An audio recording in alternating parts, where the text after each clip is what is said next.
ഹോർമുസിന് കുറുകെ അമേരിക്കയുടെ പടക്കപ്പലുകൾ വിന്യസിച്ച് അങ്ങോട്ടേക്ക് പോകുന്ന കപ്പലുകളെയും തടയുക, അതുവഴി ഇറാന് മേൽ വലിയ സമ്മർദ്ദം, കീഴടങ്ങുക ഹോർമുസിന്റെ കാര്യത്തിൽ എന്നുള്ള കൃത്യമായ സൂചന അമേരിക്ക വെക്കുകയാണ്.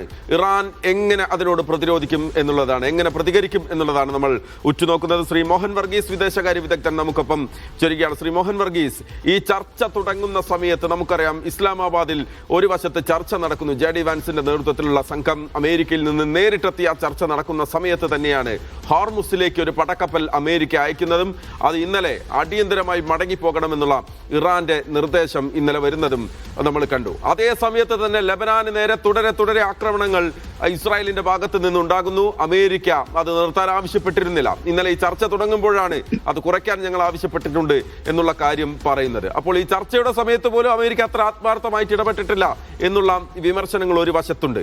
അതിനുശേഷം ഈ ചർച്ച ഇപ്പോൾ പരാജയപ്പെട്ട് JD വാൻസ് മടങ്ങിപ്പോയി മണിക്കൂറുകൾക്കുള്ളിലാണ് ഇപ്പോൾ ട്രംപിന്റെ ഭാഗത്തു നിന്നുള്ള പ്രതികരണം വരുന്നത്. വീണ്ടും അശാന്തിയുടെ ദിനങ്ങൾ നമ്മുടെ മുന്നിലേക്ക് വരുന്നു എന്ന് അനുമാനിക്കേണ്ടി വരുമോ ശ്രീ മോഹൻ വർഗീസ്? അങ്ങനെ വേണം അനുമാനിക്കാൻ. വലിയ പ്രതീക്ഷയായിരുന്നു രണ്ടാഴ്ചത്തേക്കുള്ള യുദ്ധവിരാമം, താൽക്കാലിക വെടിനിർത്തൽ. പശ്ചിമേഷ്യൻ രാജ്യങ്ങളും ഇറാനും അമേരിക്കയും എല്ലാം തന്നെ ഒരു സൈ ഓഫ് റിലീഫ് എന്ന നിലയിലാണ് അതിനെ കണ്ടത്. പക്ഷേ ചർച്ച തുടങ്ങിയപ്പോൾ മനസ്സിലായി ഗൗരവമായിട്ടല്ല ഒരുപക്ഷെ അമേരിക്കയും ഇസ്രായേലും ഒക്കെ ചർച്ചയെ, ഇസ്രായേലിന്റെ പങ്കാളിത്തമില്ല എങ്കിൽ പോലും അമേരിക്കയ്ക്ക് യാതൊരു ഗൗരവമില്ല എന്നതിന്റെ 2-3 ഉദാഹരണങ്ങൾ പറയാൻ സാധിക്കും. അതിലൊന്നാണ് ഇസ്രായേലിന്റെ ഭാഗത്ത് നിന്ന് നിരന്തരമായി ലെബനനെതിരെ നടന്ന ആക്രമണം. അത് ചർച്ച സംഭവിക്കുന്ന സമയത്ത് ഒന്ന് നിർത്തിവെക്കാൻ പോലും അല്ലെങ്കിൽ ഭയപ്പെടുത്താൻ പോലും ഇസ്രായേൽ തയ്യാറായില്ല എന്ന് പറയുമ്പോൾ ചർച്ചകൾ എങ്ങനെയെങ്കിലും അലസിപ്പോകുന്നുവെങ്കിൽ അലസിപ്പോകട്ടെ, അതൊരു കാര്യം. 2, ഡൊണാൾഡ് ട്രംപിന്റെ ഭാഗത്തു നിന്ന് വന്ന അതിശക്തമായ ഒരു പ്രസ്താവന. അതിങ്ങനെയാണ്, ഇറാനുമായുള്ള ചർച്ച വിജയിക്കുകയോ പരാജയപ്പെടുകയോ ചെയ്യട്ടെ, ഞങ്ങൾക്കതിൽ പ്രശ്നമില്ല, ഞങ്ങൾ ഞങ്ങളുടെ ലക്ഷ്യവുമായി മുന്നോട്ട് പോകും. അതായത് ചർച്ചയ്ക്ക് യാതൊരു പ്രാധാന്യവും കൽപ്പിക്കാത്ത ചർച്ചയിൽ പങ്കാളിയായ അമേരിക്കയുടെ പ്രസിഡന്റിന്റെ വാക്കുകൾ ഒരു സൂചനയാണെങ്കിൽ ചർച്ചയെ അമേരിക്ക ഗൗരവത്തിൽ എടുത്തിട്ടേ ഇല്ല. സ്വല്പം സമയം വാങ്ങിയെടുക്കുക. ഇറാനെ ആത്യന്തികമായി ആക്രമിക്കുന്നതിന് മുൻപ് ഒരു സമയക്രമം ആവശ്യമായി വരും. കരയുദ്ധത്തിനുള്ള തയ്യാറെടുപ്പിനുള്ള അല്ലെങ്കിൽ അന്തിമ പുഷിനുള്ള തയ്യാറെടുപ്പിനുള്ള സമയക്രമം, അതിനുവേണ്ടിയായിരുന്നു ചർച്ച. മൂന്നാമത്തെ കാര്യമാണ് ഇപ്പോൾ സൂചിപ്പിച്ച കപ്പലുകൾ, മൈൻവാരി കപ്പലുകൾ 2 ഹോർമോസ് കടലിടുക്കിലേക്ക് അയച്ചുകൊണ്ട് ചർച്ചകൾക്ക് സമാന്തരമായി അവിടെ ഒരു ഓപ്പറേഷൻ മുതിരുകയാണ് അമേരിക്ക. അപ്പോൾ ഒരു കാരണവശാലും ഒരു ചർച്ച നടക്കുന്ന സമയത്ത് ഒരിക്കൽ പോലും ചർച്ചയിലെ ഒരു പങ്കാളി നിലവിട്ട് പെരുമാറരുത് എന്ന സാമാന്യ തത്വം അതിലംഘിച്ചിരിക്കുന്നു. ഇപ്പോൾ ചർച്ചയെല്ലാം കഴിഞ്ഞ് 21 മണിക്കൂർ നീണ്ട മാരത്തോൺ ചർച്ച പരിസമാപ്തിയിലെത്താതെ പിരിഞ്ഞു. JD വാൻസ് തിരിച്ച് അമേരിക്കയ്ക്ക് പോയി, ഇറാൻ പ്രതിനിധികൾ ഇറാനിലേക്ക് തിരിച്ചുപോയി.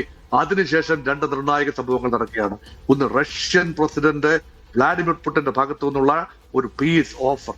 അതായത് റഷ്യ ഗൗരവമായി രംഗത്ത് വരുന്നു എന്നതിന്റെ ഒരു സൂചനയായി അതിനെ വേണമെങ്കിൽ കാണാം. അതിനിടയിൽ അമേരിക്കൻ പ്രസിഡന്റ് ഡൊണാൾഡ് ട്രംപ് ഇപ്പോൾ അന്ത്യശാസ്ത്രം നൽകിയിരിക്കുന്നു. ഇറാൻ മര്യാദയ്ക്ക് ഹോർമുസ് കടലിലേക്ക് തുറന്നു കൊടുക്കുക, അല്ലെങ്കിൽ തങ്ങൾ നാവിക ഉപരോധം പ്രഖ്യാപിക്കും. അതിനർത്ഥം എന്താണ്? ഹോർമുസ് കടലിടുക്കിലൂടെ കടന്നു വരുന്ന എല്ലാ കപ്പലുകൾക്കും അമേരിക്കയുടെ നിയന്ത്രണം ഉണ്ടാകുമെന്നാണ് അതിനർത്ഥം. അതായത് ഇറാന് കപ്പം കൊടുത്തുകൊണ്ട് ഹോർമുസ് കടലിടുക്ക് കടക്കാൻ വേണ്ടി ചുങ്കം പിരിക്കാൻ ഇറാൻ ശ്രമിക്കുമ്പോൾ അതിനോട് സഹകരിക്കുന്ന കപ്പലുകളെ തങ്ങൾ ടാർഗറ്റ് ചെയ്യുമെന്നും ഒരുപക്ഷെ അറ്റാക്ക് ചെയ്യുമെന്നുമാണ് പറയുന്നത്. അതുകൊണ്ട് ഒരു രീതിയിലും ഹോർമുസിൽ ഒരു പൂർണ്ണ സമാധാനം ഉണ്ടാകാൻ തക്ക നടപടികളല്ല, നീക്കങ്ങളല്ല, പ്രസ്താവനകളല്ല ഡൊണാൾഡ് ട്രംപിന്റെ ഭാഗത്ത് നിന്ന് വരുന്നത് എന്ന് കൂടി കാണാം. അതുകൊണ്ട് അതീവ സങ്കീർണമായ ഒരു സിറ്റുവേഷനിലേക്കാണ് പോകുന്നത്.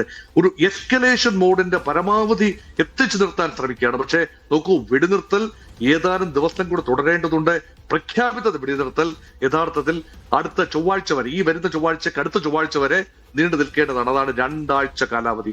അതിനു മുമ്പ് 1-2 റൗണ്ട് ചർച്ചകൾക്കുള്ള സാഹചര്യമുണ്ട്, അതിനുള്ള ആവർത്തനമുണ്ട്, അന്തരീക്ഷമുണ്ട്. പക്ഷേ അതുപോലും നടക്കാത്ത രീതിയിൽ പൂർണ്ണമായി ഹോക്കിഷായ ഒരു നിലപാട് അമേരിക്ക എടുക്കുന്നു എന്ന് പറയുമ്പോൾ തീർച്ചയായും യുദ്ധവിരാമം അമേരിക്കയുടെ അജണ്ടയിലില്ല എന്ന് തോന്നുന്നു. അങ്ങനെയെങ്കിൽ കരയുദ്ധത്തിന്റെ ഒരു സാധ്യതയിലേക്കാണ് പിന്നെ വിരൽ ചൂണ്ടുന്നത്. കരയുദ്ധം നടക്കുകയാണെങ്കിൽ ഒരുപക്ഷെ ആദ്യം ഈ ചെറിയ ദ്വീപ്, ഖാർഗ് ദ്വീപ് പിടിച്ചെടുത്തുകൊണ്ട് ഇറാനെ സാമ്പത്തികമായി ജനിക്കുന്നതിനുള്ള ഒരു തീരുമാനം ഉണ്ടാവുകയും ഖാർഗ് ദ്വീപ് വെച്ച് വിലപേശാനുള്ള ഒരു നിലപാടിലേക്ക് അമേരിക്ക നീങ്ങിയാൽ അത്ഭുതപ്പെടാനില്ല. പക്ഷേ ഹോർമൂസ് എന്ന തുറുപ്പ് ചീട്ട് തീർച്ചയായും ഇറാനെ സംബന്ധിച്ചിടത്തോളം വളരെ വിലയേറിയതാണ്. അമേരിക്ക ബലം പ്രയോഗിച്ചുകൊണ്ട് ഹോർമോസ് തുറക്കാൻ ശ്രമിച്ചാൽ വലിയ അപകടങ്ങൾ, അത്യാഹിതങ്ങൾ ഉണ്ടാകാനുള്ള സാധ്യത തള്ളിക്കളയാനാവില്ല. അങ്ങനെയാണ് അമേരിക്കയുടെ നാവികസേനയുടെ അധിപൻ അമേരിക്കൻ ഡിഫൻസ് സെക്രട്ടറിയെയും അതുപോലെ അമേരിക്കൻ പ്രസിഡന്റിനെയും അറിയിച്ചിരിക്കുന്നത്. ബലപ്രയോഗം ഒരുപക്ഷെ അത്ര പോസിബിൾ ആയ ഒരു കാര്യമല്ല, പ്രത്യേകിച്ചും ഹോർമോസിന്റെ ജിയോ പൊളിറ്റിക്കൽ, ജിയോ സ്ട്രാറ്റജിക് പ്രത്യേകതകൾ വെച്ചുകൊണ്ട് ആ ഒരു തരം ബലപ്രയോഗം ക്ഷിപ്രസാധ്യമായ ഒന്നല്ല. അതുകൊണ്ട് തന്നെ ചർച്ചകൾ തീർച്ചയായും ഒരു വശത്ത് ചർച്ചകളുടെ ഒരു സ്കോപ്പ് പൂർണ്ണമായി ഇപ്പോൾ തള്ളിക്കളയാനുമാവില്ല. പക്ഷേ ട്രംപ് പതിവ് പോലെ തന്നെ വലിയ പ്രസ്താവനകളുമായി, ഭീഷണിയുമായി, പ്രസ്താവനകളുമായി ഇറങ്ങുന്ന കാഴ്ചയും കാണുന്നു.